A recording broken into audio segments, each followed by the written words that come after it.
undergoing emergency surgery the day before her 19th birthday. Happy birthday to you. Learning how to walk again with the help of her twin sister, Sophia. Hey, strawberry ice cream after this? Oh, yeah.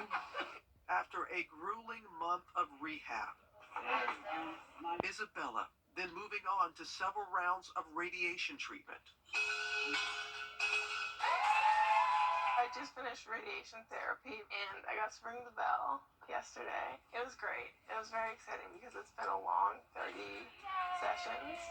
I don't want to hide it anymore because it's hard to always keep in hope too. Just kind of be a voice and be a person people who maybe are going through chemotherapy or radiation can look at. I got an amazing daughter and I know she's going through it, but I know that we're never giving more than we can handle. And that she is gonna crush this. And we love you. We're here for you. And you got this, so. I love you too. You made it, baby. It was deeply moving this morning on GMA, and every one of us here standing with you, Isabella. Good night.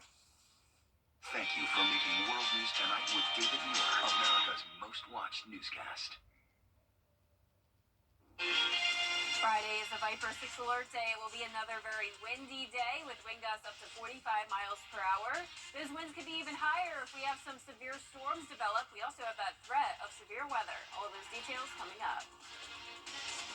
Right now on News Channel 6 and 7, Governor Kemp delivered his State of the State address today.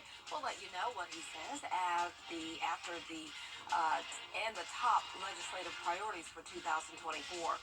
The city of Bamberg is still recovering from the tornado that touched down Tuesday. We'll have the latest. And a termination hearing for a Columbia County educator. We'll have the latest information as your News at 7 starts now. Live from Television Park, this is WJBF News Channel 6 at 7. Good evening, everyone. You're watching News Channel 6 at 7. I'm Dee Griffin. Thanks so much for joining us. Georgia Governor Brian Kemp outlining his budget priorities at the state capitol today. His plan includes more than $1 billion for transportation projects, $85 million for rural workforce housing, and budgeted more than $200 million for mental health. Another push is to lower the state income tax rate, where Georgia taxpayers would save around $3 billion over the next decade. The governor wants to give teachers a $2,500 pay raise and more than $100 million for school safety improvements. This will build on the historic raises we've provided for educators over recent years and will increase every state worker's pay by 4%. My proposal also rewards those who gave decades of their lives and careers to serving others by allocating $500 million to shore up our state retiree fund. Governor Brian Kemp will travel to Davos, Switzerland to attend the World Economic Forum and return after a week. Augusta leaders will have an either-or choice when it comes to... Well, time now for a first look at our weather, and meteorologist Jenna Petracci joins us now. Jenna. Well, it's another cold night, Dee. We're dry for now. No rain today. And as we take a live look at our Terry Lambert Hyundai Skyview cam, overall not much going on tonight in Aiken other than the cold. We started out this morning at 28 degrees, rose by 30, made it to 58. Overall, pretty much near average day. And right now we're already down into the mid to upper 40s. Augusta, Allendale, Barnwell, all at 46 degrees, 47 in Evans, 46 as well in Millen, Wrightsville, also 46. Pretty consistent here with the exception of Lincolnton, still registering at 51 degrees. Winds coming in from the south, we're only seeing up to around 5 miles per hour, so winds are very light for now, along with a little bit of cloud cover. This will start to move off towards the southeast, and we'll see very cold temperatures once the clouds clear. High pressure still overhead, though. That'll keep us dry for the rest of tonight. This low pressure system out towards the west, though, is what we're watching. It's going to rapidly strengthen as it moves across the Gulf of Mexico and then eventually into our area tomorrow afternoon. And it will be around 4 o'clock when we really start to see some impacts here, mostly with the winds. Those winds will be gusting up to 45 miles per hour, and the winds will stay strong all the way through Saturday morning. We also have the chance of severe weather, though it is pretty slim. The Storm Prediction Center has downgraded this threat from enhanced yesterday to slight. today, and this will be something we're monitoring, though, for the slight potential of some severe weather. But tomorrow morning, absolutely nothing to worry about. Partly cloudy, just cold, no rain in the forecast until around 10 o'clock, and even that will just be showers. It'll be Friday afternoon where our main concern comes into play. That's the winds. And then over the weekend, dry and sunny, and then a big cool down next week. All those details coming up. Back to you, Dave. All right, Jenna, we'll see you then. Businesses and organizations in Bamberg, South Carolina are picking up the pieces following the aftermath of this week's tornado. Aiken Bureau Chief Sean Cabbage-Dog spent the day in the heart of the recovery efforts. I'm going to say about 4 o'clock, my phone rung. Says, Paula, your roof is gone. Rusty and Paula's restaurant on Main Street in Bamberg suffered severe damage. The roof was torn, and there was significant water damage inside. In the kitchen is another story. You know, it's pretty flooded back here. You know, yeah, my hood's gone. I mean, my stuff. But other than that, it's pretty much water soaked in. The restaurant, considered the heart of Bamberg, hosted politicians, local artists, and American Idol contestant. It was closed for a week due to renovations. So we had just freshened up everything, Paula. She was so excited. You know, new year, new start. But that's okay. We're just going to get a little bit more new. The community has rallied together to support the rebuilding efforts. Well, we had 30 guys here the night of the storm. Everybody cool. We had 30, got all the coolers. We tried to save what we could. Then we had a lot of people that's come by to see if they need anything, anything they can do. Across the street at the United Methodist Church, dozens of volunteers from the group's early response team are working to make repairs. A portion of the sanctuary was damaged. Inside, a few tiles fell to the floor. We're here today to tarp that, to put it back into dry, so until they can get a roofer in here to repair the damage. But a lot of our teams are out cutting trees and tarping houses here in Bamberg today. Meanwhile, at Rusty and Paula's restaurant, owner Paula Dykes remains optimistic about the future. We've been here 14 years, so we hope to be here a little bit longer. We ain't going nowhere. We solid as a rock. In Bamberg, I'm Aiken Bureau Chief Sean Cabbage-Dog, WJBF News Channel 6. A Columbia County teacher has been fired after she allegedly hit a student back in September. She didn't deny it, and her defense team says it was justified. JROTC instructor Major Cicely Williams was suspended and charged with simple battery. Following the incident, her defense argues that she thought she saw the victim lick another student's ear, and she was trying to stop it by intervening. The victim and the other student who he allegedly licked were interviewed today. Both say the victim did not lick the other student. The victim says Major Williams struck him open-handed in the face and pulled him out of formation afterward to apologize. He says he wasn't injured. Do you think her actions have affected her ability to remain effective as an educator in the school district? Yes. We requested a copy of the surveillance footage of the incident, and it was denied. A major announcement from the city of North Augusta: the MEDAC building will soon have a new purpose. It's the second phase of the Beacon Bluff project that will help revamp the downtown area. Graham Lee has the story. Repurposing the MEDAC building has been a major talking point for city leaders, and now it's about to happen. I was just looking at coming down. The building itself is beautiful, and that's just going to be such an asset to our downtown. That has been one of our dreams here on City Council. City leaders say the project has been in the works for the last 2 years, and it will soon be home to Augusta Oncology's multi-specialty clinic. Mayor Britton Williams says a lot of credit goes to Palmetto Peach Development and their president Brett Brannon, who ran for mayor back in 2016. He was able to present the benefits to Augusta Oncology, why they needed to consider North Augusta in the MEDAC building.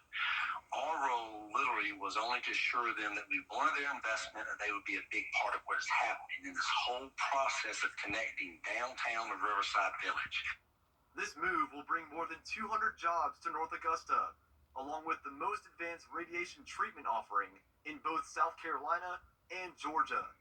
For city leaders, it's a giant step forward. This project brings density. That's employees, patients, and families.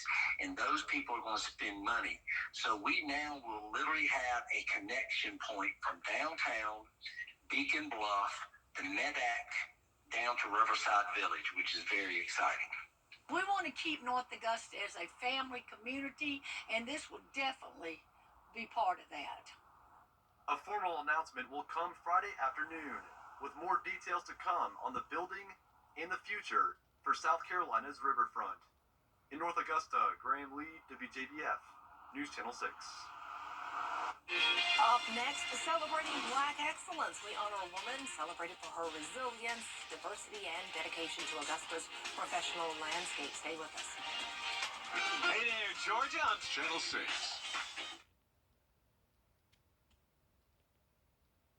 WJBF's Black Excellence 365 recognizes inspiring Black individuals and organizations in the CSRA year-round.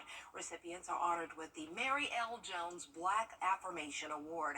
This month, we honor Damika Buford. Here's Aiken Bureau Chief Sean Cabbage-Stock with more. But at the end of the day, my passion is to help people and to make people feel beautiful. An Augusta native and mother of one, Damika Buford has a background in communications and worked in television before launching her military career. My grandfather was a police officer for back then 401, and then he actually retired from YDC. So that was I'm going to be like my granddaddy. You know, I'm going to be the tough girl, and they didn't believe me. I was in basic. She's not in basic. She just went off for somewhere for a little while. No, I went to basic in Missouri, and I became a police officer. Despite facing challenges like hip surgery and medical retirement, Damika's resilience led her to become a counselor, earning a master's degree in public administration. Like you said, you go to see your barber, you go to see your nail tech. If something's going on, talk to me. You know, just like everybody needs somebody. With a passion for helping people, she pursued a career in nail technology, addressing various nail issues, even creating new ones. And I've always loved doing feet. I know that is the craziest thing. Like, don't nobody want to touch nobody's feet. And she has to be crazy, but however, I might be touched. Additional training equipped her to provide specialized care. You can't go to regular places and expect, you know, certain things or for them to know certain things unless they really did the research and the education to know. Her decision stems from personal experiences, particularly her grandmother's struggles with foot illnesses. Damika strives to bridge the gap in foot care awareness, especially for diabetic and chronically ill people. It's like if you go and get to the nail salons, the normal nail salons, and get your feet done, you're not supposed to soak your feet. And that's because it could rise your blood pressure. The medication that you could be taking, it could bottom you out. You may have neuropathy in your feet. You can tell certain illnesses from looking at the bottom of their feet. Her space as Zen Hair and Body Salon provides a safe space for clients. The shop has a full-service spa with areas for a barber and an esthetician. They may have something going on with their feet and they don't want people to see. So I like being here because it's private. So I can make sure, hey, do you have a doctor? Do you have insurance? If you don't, what can we do or what can I do to help you get to insurance? Is it money? Maybe we can find funding. That is my passion. In her pursuit of excellence, Damika aims to connect with a podiatrist, enhancing her knowledge and refining her services. Ones that I can have someone to refer my clients to, and then two, to sit down with them so I can have a further understanding of what I'm in by sitting alongside with them. It's textbook, it's video, but it would be so cool to sit down with them and say, this is your daily. Returning to her hometown of Augusta after years away, Damika is determined to make a significant impact. Her commitment to creating a safe and inclusive place for clients, both as a profession and as a calling, is why she's honored with this month's Black Affirmation Award. And congratulations. If you would like to nominate someone for our Black Affirmation Award, you can do so at WJBF.com. We'll be right back with your full forecast. We're putting our foot down. Now, your most accurate forecast with WJBF Live Viper 6. Good Thursday evening. It's a nice night. Pretty cold though. Winds are a little breezy. Here's a live look at our Terry Limbert Hyundai Skyview cam over at the airport. Sitting at 46 degrees. South wind currently at 5 miles per hour. Dew point of 40. Still plenty of dry air in place. Just a little bit of clouds we're seeing. Notice they're starting to push off towards the southeast a little bit though. Overall, mostly clear conditions tonight, which will allow us to get pretty cold. We're keeping an eye on this low pressure system out to the west though. Starting to get some showers going together across western Texas. This will strengthen as it moves into our direction, bringing severe weather towards states like Louisiana, Mississippi early tomorrow, and then for us by the afternoon, that's when our winds will really start to pick up the pace, gusting up to 45 miles per hour. So we do have this wind advisory in effect, and also a slight risk of severe weather. Now, if you watched us yesterday, you know this was an enhanced risk, so it has been downgraded. So that's good news. Exactly what we were hoping to see, and I do agree with that from the Storm Prediction Center. I think tomorrow's chance of severe weather is much lower than it was on Tuesday. Starting out cold, we'll have some showers in the morning, then that transitions to thunderstorms by the afternoon. So let's get right into things on our futurecast. Tonight, not much going on. High pressure moves off, and first we're going to have a warm front come in. Now, once that warm front lifts through our area by around 1 o'clock in the afternoon, that will give us all the ingredients we need to fuel some of those strong storms. Now, as I mentioned, I still don't think they'll be that strong, but the potential is there. Then the cold front comes through Friday evening, and behind that we will have lots of sunshine for Saturday. So let's take a look closer to home now. This is Friday at 10 in the morning.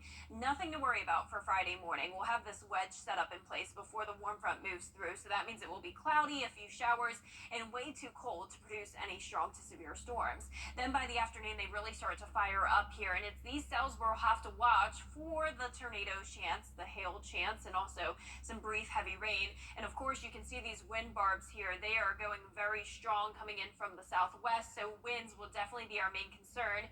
Here's the cold front coming through. Really doesn't look too impressive compared to the one we had Tuesday, but even after we're done with the rain, the winds continue to stay very strong. You can see the dew points start out very low in the morning in the low 40s. Definitely not enough instability there to produce any storms, but as we start to see them rise into the low 60s and all that moves further north, that's when we'll be unstable enough to produce some of those storms. So we'll have a very short window here. I'd say from around 2 to 6 p.m. is when we have the highest chance of seeing those strong storms that could contain the gusty winds. Not so much heavy rain though. Notice the rainfall totals really not making it to even a quarter of an inch in some spots. So this will not be widespread rain, more so isolated to scattered. Wind gusts will be strong though, gusting up to around 20, 25 in the morning, then 35 to even 45 in the afternoon. Though, as I mentioned, the winds continue to stay strong Friday night all the way into our Saturday morning as well. Overall threats will be the damaging winds for the most part, low threat of everything else, and we'll keep you updated as we go through the rest of tonight and tomorrow. So Vapor 6 alert day for Friday, then mostly sunny and dry over the weekend, and cold all of next week. Mostly dry, but boy, those temperatures are dropping big time. Lows in the low 20s, highs only in the 40s. Enjoy the 60s before the storm, the temperatures drop, and before the storm. Up next, a government shutdown is looming once again. How the House plans to keep the government running when we return. I'm calling about my quality customer service. Next week, parts of the federal government will run out of money unless Congress can get its act together. Nana Wernicke is in Washington with more. It's deja vu all over again in the House. The resolution is not adopted. On Wednesday, 13 House Republicans broke rank to reject the spending deal House Speaker Mike Johnson and Senate Democratic leader Chuck Schumer agreed on. I don't understand what their end game is here. The Republicans who voted against the deal say the $1.59 trillion top-line spending limit is too high. But Michigan Republican Bill Huizenga criticized the move and says it now puts Congress on track for a partial government shutdown next Friday. Shutting down the government, whether it's over the border or whether it's over some other issues, is not the right tactical thing to do. Ohio Republican Dave Joyce says the only way Congress can avoid a shutdown is by passing another short-term spending bill. We have a job to do, and the job is to keep American government open. Joyce says a short-term bill will keep the government running through March and give Republicans time to work through their differences and come up with a deal all sides can agree on. A government shutdown would be a recipe for chaos. On Thursday, Schumer filed a temporary extension of government funding, but made it clear that Democrats won't concede to the demands of hardline Republicans in the House. The only tactic in their playbook is to try and bully the rest of Congress and the country to bend to their extremist views. Parts of the government are set to run out of funding at midnight on January 19th. In Washington, I'm Anna Warnicki. Ready to develop more than... Well, check this out. It's a new high-tech mask to make sure all of your phone conversations are private, even in public. It's called the SkyTed Silent Mask. It's designed to reduce sound by 25 decibels, so people standing next to you wouldn't be able to hear what you're saying on the phone.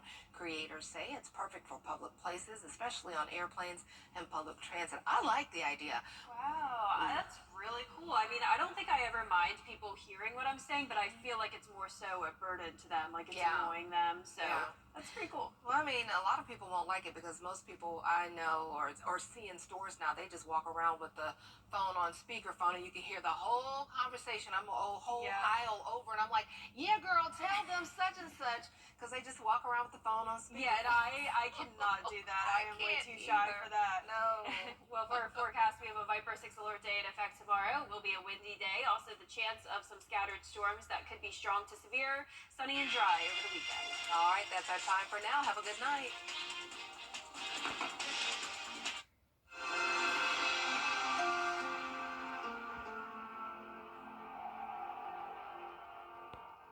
Is your driveway or